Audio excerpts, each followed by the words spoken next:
بسم اللہ الرحمن الرحیم۔ السلام علیکم ورحمۃ اللہ وبرکاتہ۔ محترم ناظرین و مستمعین، آپ سب جانتے ہیں کہ ہمارا ملک پاکستان، اس میں جو موجودہ سیلاب کی صورتحال ہے وہ آپ سب کے سامنے ہے۔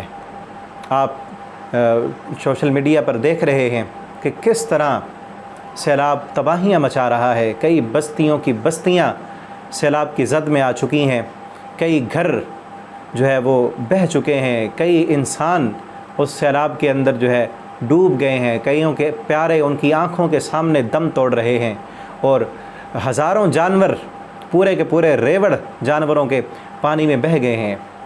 تو اس صورتحال میں ہمیں کیا کرنا چاہیے؟ ایک بطور مسلمان کے ہمارا کیا فرض بنتا ہے اور کیا ہمارا حق بنتا ہے؟ اس طرف آنے سے پہلے میں نے رات کو ایک ویڈیو دیکھی، اس پر میں اس وقت سے بڑا پریشان ہوں۔ میں ویڈیو دیکھتے ہوئے مجھ سے موبائل گر گیا اور مجھ سے دیکھا نہیں گیا، اور بڑا افسوس ہوا کہ کیا ہم انسان ہیں؟ اسی وجہ سے یہ سیلاب آتے ہیں۔ وہ ویڈیو کیا تھی، میں لنک بھی دے دیتا ہوں، آپ دیکھ سکتے ہیں۔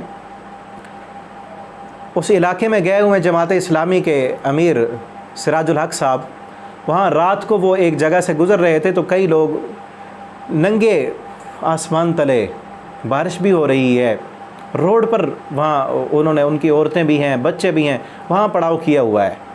تو وہاں رکے، ان کی صورتحال پوچھی، تو انہوں نے کہا کہ آپ کے سامنے یہ جو پمپ ہے، اس پمپ کے نیچے، اس پمپ کی چھت کے نیچے آپ چلے جائیں تو رات گزاریں، صبح ہم آپ کے لیے جو کوئی انتظام کریں گے، خیمہ وغیرہ لگا دیں گے۔ لیکن آگے سے انہوں نے جو جواب دیا نا، میرے رونگٹے کھڑے ہو گئے کہ ہم کس طرح کے انسان ہیں، کہ ہمارے اندر انسانیت بھی مر چکی ہے۔ وہ کہنے لگے جو پمپ ہے نا، یہ ہمارے اس علاقے کے MP کا پمپ ہے، اس کا بیٹا یہاں پہ بیٹھا ہوا ہے، ہم یہاں گئے ہیں، انہوں نے اٹھا کر ہمیں بھگا دیا ہے۔ کہتے نہیں، آپ یہاں پہ رات نہیں گزار سکتے۔ اتنا تو جانور بھی نہیں کرتا، جانور بھی اپنے جانوروں کو تڑپتا ہوا دیکھے تو وہ برداشت نہیں کر سکتا۔ اس لیے نبی کریم صلی اللہ علیہ وسلم نے فرمایا نا، جانور ذبح کرو، دوسرے جانور کے سامنے نہ کرو، اس کو بھی تکلیف ہوتی ہے۔ لیکن ہم میں انسانیت کس قدر مر چکی ہے کہ ہم اپنے دوسرے مسلمانوں کو دیکھ کر ہم ان کے لیے کچھ کرنے کے لیے تیار نہیں ہیں۔ تو پھر یہ سیلاب نہ آئے تو اور کیا ہوں؟ پھر ایک اور خبر پڑی کہ اسی علاقے میں سکھر کے اندر یہ جو شیٹ استعمال کرتے ہیں پلاسٹک کی خیمہ وغیرہ بنانے کے لیے، تو وہ 50 روپے کلو بکا کرتی تھی۔ جب سے یہ حالات ہوئے وہ اب 800 روپے کلو بک رہی ہے۔ بیچنے والے کون ہیں؟ کوئی ہندو ہیں؟ ہم ہی مسلمان ہیں۔ ہم اس قدر پیسے کے غلام بن چکے ہیں۔ پھر وہ سراج الحق صاحب گئے، سفید داڑھی والے بزرگ، ان کے جا کر منت کی کہ آپ چلو ایک رات تو ان کو گزارنے دیں، یہاں صبح ہم ان کے لیے کوئی خیمہ وغیرہ لگا دیں گے۔ وہ مان تو گئے۔ پھر انہوں نے بعد میں جب ان کو آ کر کہا کہ آپ چلے جائیں، اپنی عورتوں کو لے جائیں یہاں پہ، تو وہ کہنے لگے کہ آپ تو چلے جائیں گے، آپ کو تو انہوں نے کہہ دیا، لیکن بعد میں ہمیں یقین نہیں ہے، ہمیں اٹھا کر پھر بھگا دیں گے۔ تو میرے بھائیو، ہم مسلمان ہیں۔ اگر ایک انسان، یاد رکھنا میری بات کو، ایک انسان کلمہ پڑھنے والا مسلمان ہو اور دوسرے مسلمان کو وہ دیکھے کسی مصیبت میں ہے، کسی پریشانی میں ہے، کسی دکھ میں ہے، اور یہ مسلمان اس مسلمان کو دیکھ رہا ہے کہ وہ مشکل میں ہے، اس کے پاس طاقت ہے، وہ اس کی مشکل دور کر سکتا ہے، اس کی پریشانی کو ٹال سکتا ہے، لیکن یہ نہیں کرتا۔ اس کے بس میں ہے دوسرے مسلمان کی، دوسرے انسان کی پریشانی کو دور کرنا، یہ نہیں کر رہا۔ تو پھر یاد رکھیں، چاہے وہ اپنے آپ کو نمازی کہے، چاہے وہ اپنے آپ کو حاجی کہے، چاہے وہ اپنے آپ کو بڑا دیندار کہے، وہ دیندار، حاجی، نمازی ہونا تو دور کی بات ہے، ایسا انسان مسلمان کہلانے کا بھی حقدار نہیں ہے، انسان کہلانے کا بھی حقدار نہیں ہے۔ انسان تو انسانیت کا نام ہے، اس کے اندر انسانیت مر چکی ہے، اس کے بس میں ہے، اختیار میں ہے دوسرے مسلمان کی پریشانی کو دور کرنا، وہ نہیں کر رہا۔ نبی کریم صلی اللہ علیہ وسلم سے پوچھا گیا کہ اللہ کے پیغمبر، اللہ رب العالمین کے ہاں من احب الناس الی اللہ، اللہ کے ہاں پسندیدہ انسان کون سا ہے؟ آپ صلی اللہ علیہ وسلم نے فرمایا اللہ رب العالمین کو پسندیدہ انسان وہ ہے انفعہم للناس، جو دوسرے انسانوں کا خیر خواہ ہو، جو دوسرے انسانوں کی خیر خواہی کرنے والا ہو۔ اور دوسرے مقام پر دوسری حدیث میں آپ صلی اللہ علیہ وسلم نے فرمایا مسلمان تو ایک جسم کے مانند ہیں، ایک جسم کی مانند. وہ یہ نہیں دیکھتے کہ کون گورا ہے کون کالا ہے, وہ یہ دیکھتے ہیں کہ کلمہ پڑھنے والا ہے, ہمارا بھائی ہے, چاہے عربی ہے, اجمی ہے, وہ پنجابی ہے, وہ اردو اسپیکنگ ہے, وہ سرائکی بولنے والا ہے. وہ یہ نہیں دیکھتے, وہ یہ دیکھتے ہیں کہ کلمہ پڑھتا ہے, ہمارا مسلمان بھائی ہے, وہ پریشانی میں ہے, اس کی مشکل ہماری مشکل ہے, اس کی پریشانی ہماری پریشانی ہے. تو میرے بھائیو دوستو, اس صورتحال میں ہمارا کرنے کا پہلا کام یہ ہے کہ ان کو اپنا بھائی سمجھیں اور ایک جسم کی مانند سمجھیں. اگر ان پر مشکل آئی ہے تو ان کی جگہ پر اپنے آپ کو رکھیں. ذرا تصور کریں کہ اگر آپ کے پوری زندگی کی کمائی آپ کی آنکھوں کے سامنے پانی میں بہہ جائے, آپ کا گھر پانی میں بہہ جائے, اور آپ کا جوان سالہ بیٹا, آپ کے چھوٹے چھوٹے بچے آپ کی آنکھوں کے سامنے پانی میں بہہ رہے ہوں اور آپ کچھ بھی نہ کر سکتے ہوں, تو کیا بنے گا, کیا گزرے گا آپ پر؟ آپ دیکھ نہیں رہے ویڈیوز میں بچے بہہ رہے ہیں. ابھی آج ہی ایک ویڈیو دیکھی, ایک بچہ نوجوان ہے, وہ 2 بکریوں کو لے کر پانی کے اندر سے گزر رہا ہے. ہمارے لیے تو وہ 2 بکریاں ہی ہیں نا, تو اس کے لیے وہ بکریاں نہیں پوری کائنات ہے. 2 بکریاں اس کے لیے کل کائنات ہے جو جس نے تھامی ہوئی ہیں. ان بکریوں کو بیچارہ بچاتے بچاتے خود بھی پانی میں بہنے لگا, کیوں کہ پورے ریوڑ بہہ گئے, کیونکہ ان کے بچے, ان کی مائیں, کئی مائیں رو رہی ہیں کہ ہمارے بچے کئی دنوں سے گم ہیں, پتہ نہیں وہ بہہ گئے, پتہ نہیں وہ کہاں ہیں, زندہ بھی ہیں یا نہیں ہیں. اپنے آپ کو وہاں ذرا رکھ کر تصور کریں کہ اللہ نہ کرے ہمارے ساتھ یہ ہو جائے. اگر چاہتے ہیں کہ اللہ ہمیں بچا لے ایسی وباؤں سے, ایسی آفتوں سے, اللہ ہمیں اپنی حفظ و امان میں رکھے, تو ان کی مصیبت کو اپنی مصیبت سمجھیں اور جتنا ہو سکتا ہے ان کے ساتھ مدد کریں. وہاں جا کر آپ مدد کر سکتے ہیں, وہاں جائیں, اپنی آنکھوں سے دیکھیں.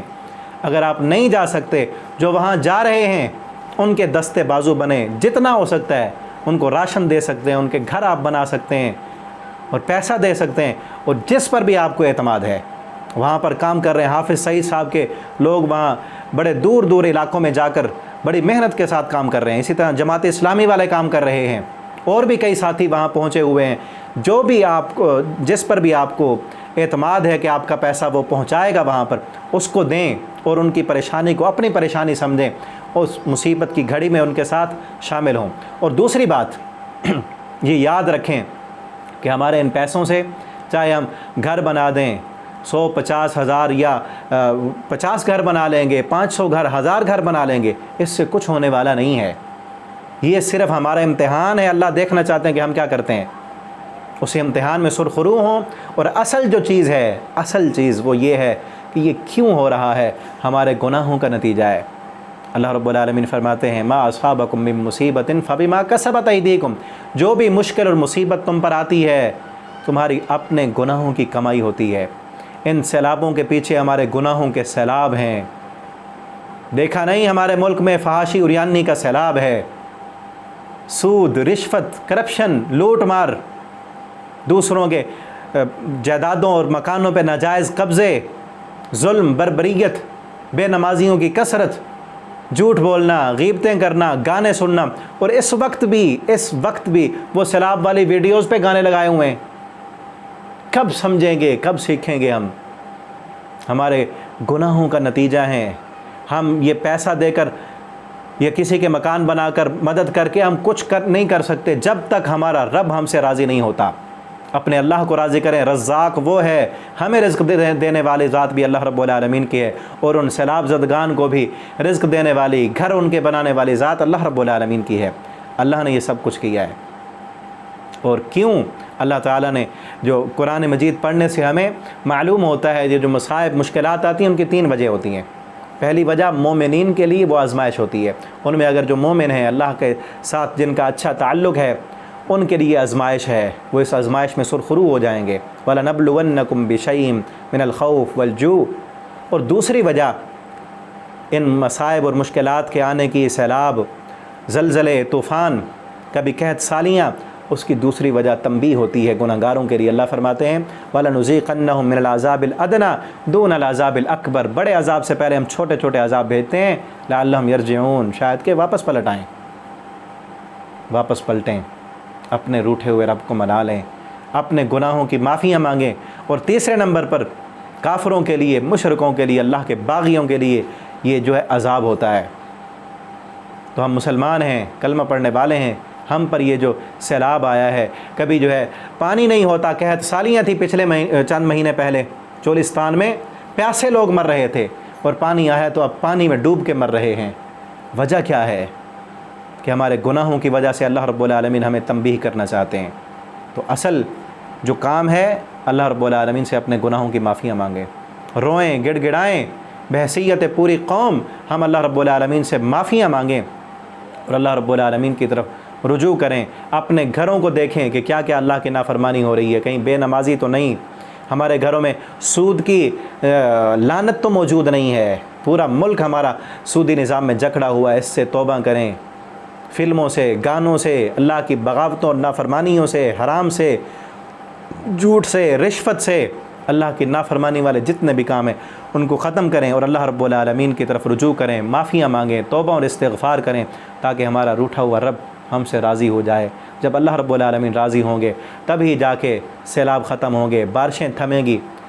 ہم انسان چاہے سارے کے سارے مل جائیں کچھ نہیں کر سکتے جب تک اللہ رب العالمین کا حکم نہیں ہوگا، اس کے حکم کے بغیر کائنات کا ایک پتہ بھی حرکت نہیں کر سکتا۔